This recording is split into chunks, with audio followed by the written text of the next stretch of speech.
మీలో ఎంతమంది నో అని గట్టిగా అరవాలనిపించినా కూడా ఎస్ అని అందరినీ తలుపుతున్నారు? సో మీరేమన్నా పీపుల్ ప్లీజర్ కింద మారుతున్నారేమో ఒకసారి గమనించండి.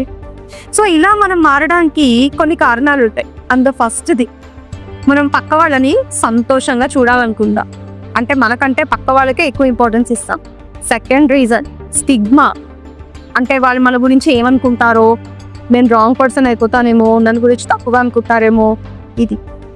Third reason classical conditioning. చిన్నప్పటి నుంచి సొసైటీ, ఇంట్లో వాళ్ళు మనల్ని అందరూ చెప్పింది మనం వింటేనే వీఆర్ గుడ్ అనే ఒక కండిషన్కి లోన్ అవ్వడం.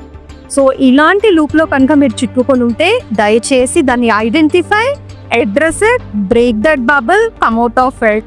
ఓకే, మీకోసం మీరు బతకండి, వేరే వాటి కోసం బతకకండి. Okay, all the best. మీ అర్చన నండూరి.